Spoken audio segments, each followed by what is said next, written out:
Vivimos en una era donde es común ver físicos espectaculares en redes sociales que sirven de inspiración para muchos que asisten al gimnasio, pero desgraciadamente pocos aceptan la cruda realidad, y es que dichos cuerpos que idolatran son producto principalmente de fármacos. Por lo tanto, no son buenos ejemplos de físicos naturalmente alcanzables. ¿Quieres conocer la realidad del camino natural? Quédate conmigo. Soy el nutrólogo y entrenador Aries Terrón y les doy la bienvenida a la revolución del fitness científico. Hoy te mostraré los cuerpos más estéticos e impresionantes de la era esteroides, para que salgas de la Matrix impuesta por los falsos naturales de la era moderna, y así te des cuenta que puedes conseguir de forma realista en el camino natural. Pero no solo eso, también te daré una poderosa herramienta que sirve para calcular tu máximo potencial natural, además de que dicha herramienta sirve para saber si alguien está usando fármacos o es tan natural como el agua. Así que sin más, procedo a explicarte. Primero que nada, te invito a suscribirte a mi canal si aún no lo has hecho y activar la campanita de notificaciones. También dale like a este video y comenta algo para que me ayudes con el algoritmo y esta valiosa información pueda llegar a más personas. Y si quieres conocer mis suplementos basados en ciencia, ingresa a godnutrition.com.mx. Enlace lo puedes encontrar aquí en la descripción, así como el correo de asesorías fitness para llevar tu físico al siguiente nivel. Ahora sí, empecemos el tema con un poco de contexto histórico. Es muy importante entenderlo. Los esteroides anabólicos se descubrieron por primera vez en la década de 1930 para promover el crecimiento muscular y mejorar el rendimiento deportivo. Específicamente, la terapia androgénica moderna comenzó en 1935, cuando Ernst Lacker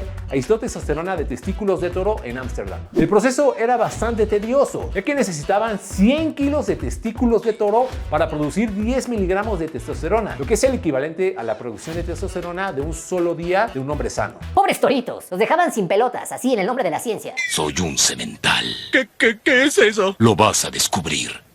Ese mismo año, un bioquímico alemán llamado Adolf Butenandt sintetizó químicamente la testosterona de forma independiente, y de ahí se empezó a experimentar poco a poco en el deporte. Pero fue realmente hasta la década de 1950 que estas sustancias han sido popularmente utilizadas por culturistas, atletas y otras personas para mejorar el rendimiento y mejorar la apariencia estética. Desde ese entonces, el uso de fármacos se ha vuelto muy popular. Incluso diría que se ha normalizado su uso por personas que son recreativas en los gimnasios o incluso por falsos naturales que buscan llamar la atención en redes sociales, lo cual es peligroso porque dichos fármacos tienen una infinidad de efectos secundarios que van desde atacar la salud cardiovascular hasta destrozar el hígado, por ejemplo. Personalmente me perturba ver cada vez más adolescentes queriendo ser aesthetics, creyendo que no pasa nada por hacer ciclos de esteroides, todo por intentar conseguir el físico sospechoso de sus ídolos. Pocos se dan cuenta que hemos llegado a tal punto de normalización de fármacos que un cuerpo natural bien trabajado se hace menos y lo tachan de flaco o mediocre, porque precisamente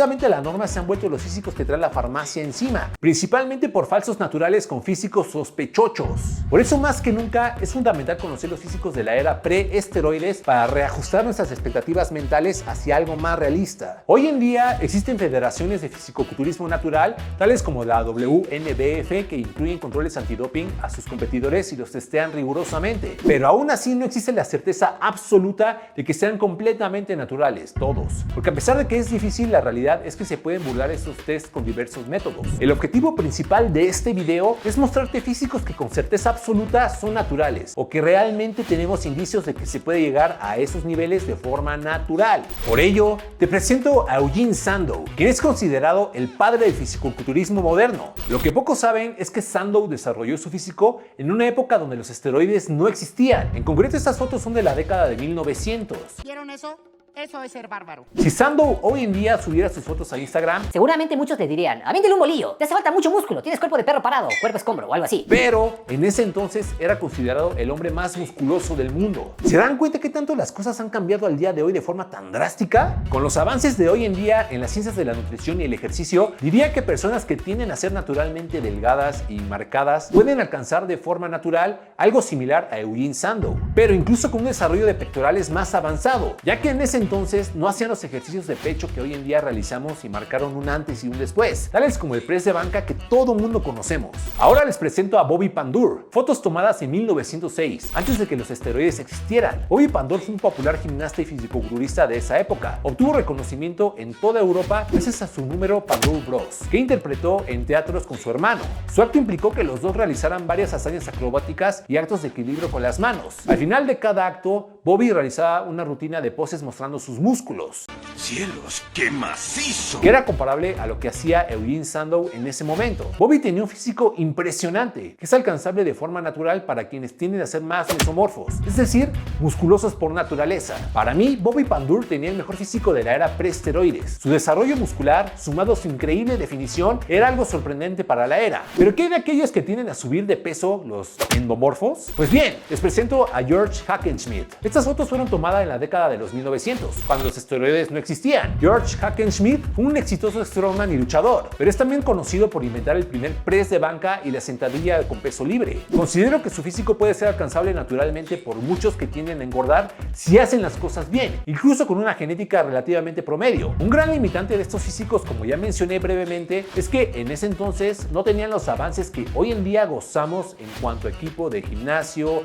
ciencias del ejercicio y nutrición en general, por lo que más probable es que no alcanzaron su máximo potencial. Básicamente, si Sandow, Pandur y Hackenschmidt entrenaran en la era actual, tengan por seguro que conseguirán físicos todavía más increíbles. Por esto mismo, es prudente voltear a ver lo que las federaciones naturales tienen para ofrecer. Si bien no existe la certeza absoluta de que todos son naturales, puedes confiar en que muchos de ellos sí lo son. Yo conozco algunos de ellos y te lo puedo confirmar, aunque con toda certeza los que destacan son los que tienen genéticas privilegiadas. Eso es importante considerar. Señor, qué suerte tienen algunos. Otro factor importante a considerar es que los competidores de fisicoculturismo salen con porcentajes de grasa muy bajos en tarima, pero no se mantienen así todo el año, ya que es insostenible. Solo lucen así para propósitos de competencia, pero al terminar su temporada competitiva y estar en off-season, suben sus niveles de grasa a rangos más saludables. Es decir, no se ven tan marcados todo el año. Eso es una ilusión. No es cierto. Diles que no es cierto. Y si alguien se pregunta qué se puede lograr con una mala genética, alguien que tiende a engordar y quiere que predique con el ejemplo, pues les pongo algunas fotos de mi físico con 30 y tantos años. ¿Por qué no?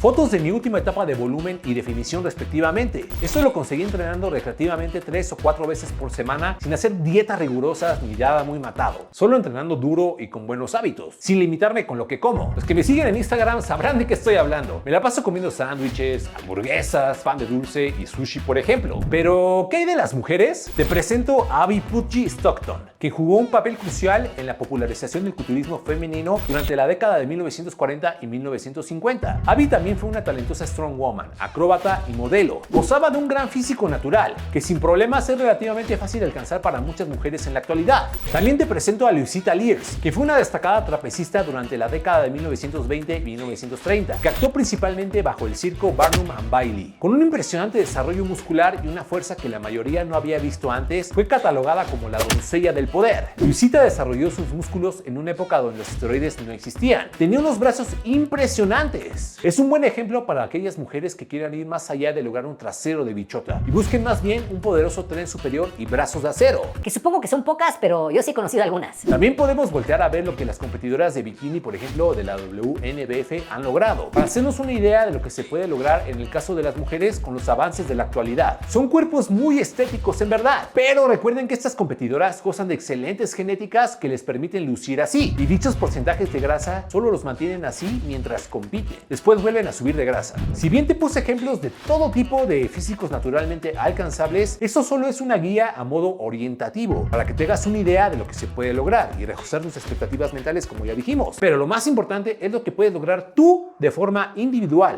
Entonces, ¿cómo saber tu máximo potencial natural? La respuesta está en una gran herramienta llamada el índice de masa libre de grasa. Este índice es probablemente el mejor modelo investigado para calcular el máximo potencial genético. La buena noticia es que es relativamente sencillo de calcular. Tan solo es de poner tu masa libre de grasa en kilogramos dividida por la altura en metros al cuadrado. Luego se puede normalizar para que la altura no desvíe el cálculo.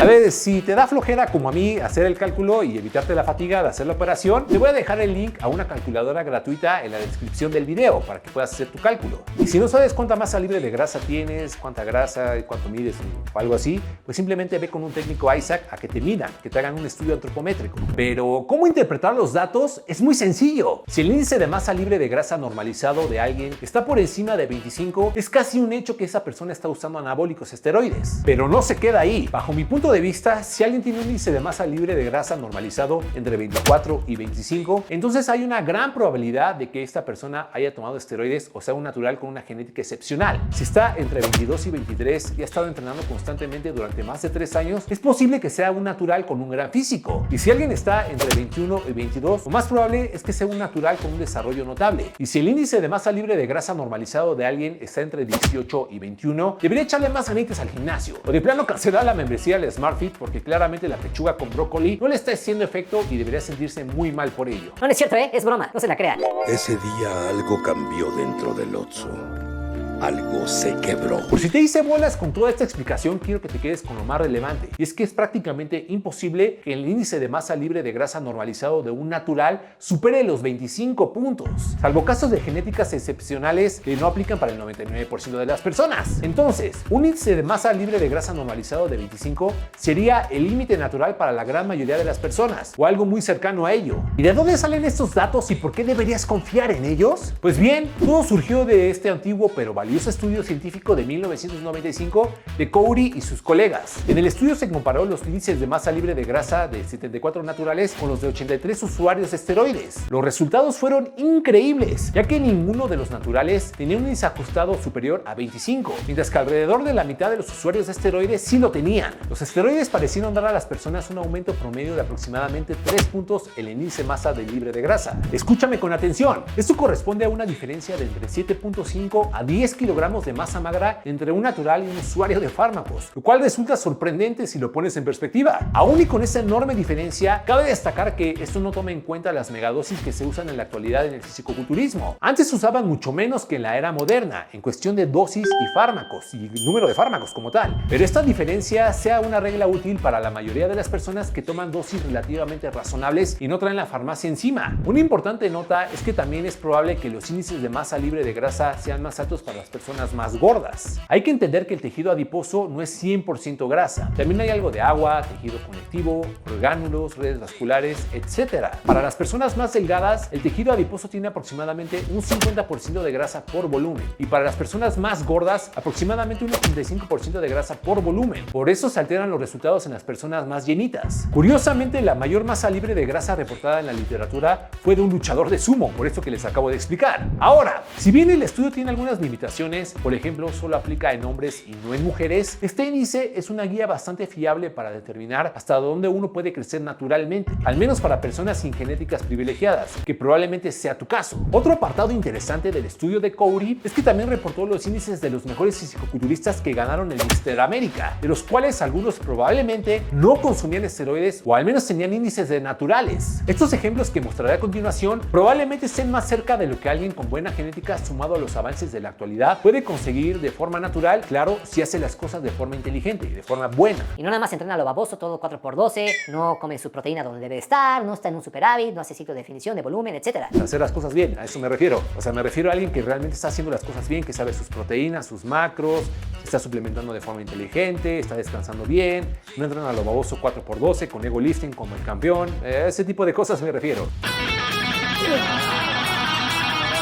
En primer lugar tenemos el gran físico de John Grimek, de la década de los 40, quien fue el primer Mr. América y Mr. Universo hasta donde tengo entendido. También tenemos a Steve Riggs, que en esa competencia de Mr. América de 1947 tiene un índice de 23, por debajo de lo que se considera rangos de usuarios de anabólicos como ya vimos. O también tenemos a Jules Bacon, que tenía un índice de 23.9, fue Mr. América en 1943 y poseía un físico muy estético y definido, no tan grande pero bastante rayado. Y para finalizar este video quiero decirles que todos esos ejemplos de físicos que acabo de mostrarles son tan solo una guía referencial, sobre todo para combatir la imagen tan distorsionada que se tiene de los físicos naturales en la actualidad. ¿Qué te parece? Son físicos sorprendentes, ¿no lo crees? ¡Uy, son grandiosos! Pero no debes aspirar literalmente a conseguir los físicos aquí mostrados o vas a terminar muy frustrado. Cada quien tenemos un diferente potencial genético y tu objetivo debe ser conseguir la mejor versión de ti mismo, de nadie más. Y no lo digo yo, lo dice la ciencia. Bien familia, eso fue todo por el momento. Espero les haya gustado este video. Te invito a comentar el siguiente emoji si llegaste hasta el final. Si quieres conocer mis suplementos basados en ciencia, ingresa a gonutrition.com.mx. El enlace lo puedes encontrar aquí en la descripción, así como el correo de asesorías fitness para llevar tu físico al siguiente nivel. Pero bueno, nos estamos viendo en los siguientes videos. Y recuérdalo siempre, no brain, no gain. Bienvenidos a la familia.